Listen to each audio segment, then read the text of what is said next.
பயிற்சி 7.4 முதல் கணக்கு 0,0 1.2 4,3 என்ற உச்சி புள்ளிகளை கொண்ட முக்கோணத்தின் பரப்பளவை காண்க. நீங்கள் 10th படித்த மாதிரி 9th படித்த மாதிரி போட்டுங்க சாமி. 9th இல்லை 10th முக்கோணத்தின் பரப்பளவு போட்டிருப்போம். செவ்வகம், இணைகரம், சதுரம் இதை தாண்டி இந்த 3 வடிவங்களை தாண்டி அதை எதுக்கு பரப்பளவு கண்டுபிடிச்சாலுமே ஆஃப் இன்ட்டுன்னு போடணும். ஸோ முக்கோணத்தின் பரப்பளவு ஆஃப் இன்ட்டு நான் 10th போட்ட மாதிரியே உங்களுக்கு போடுறேன். எங்கள் அணிகளில் போடுற மாதிரி நான் உங்களுக்கு போடல. ஓகேவா? sorry, the first one x1, y1, x2, y2, x3, y3.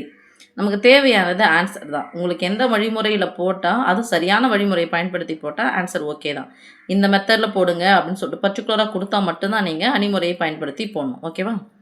முக்கோணத்தின் பரப்பளவு கேட்டிருக்காங்க. எனக்கு எந்த முறை உங்களுக்கு நல்லா தெரியுதோ அந்த முறை இது பண்ணிங்க. ஃபார்ம் என்னது? Of into x1, y1, x2, y2, x3, y3.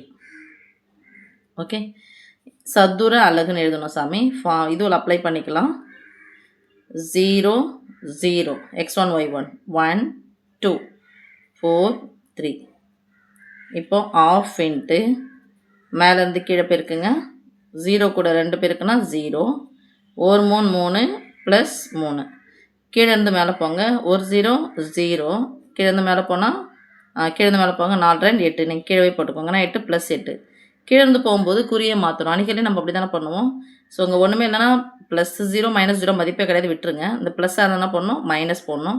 So of into ஒரு மைனஸ் வந்தால் கழிக்கணும். பெரிய அந்த சின்ன கழிச்சு பெரியனுடைய குறி போட்டால் என்ன ஒரு சாமி? நமக்கு 5. என்ன 5? -5ன்னு வரும்.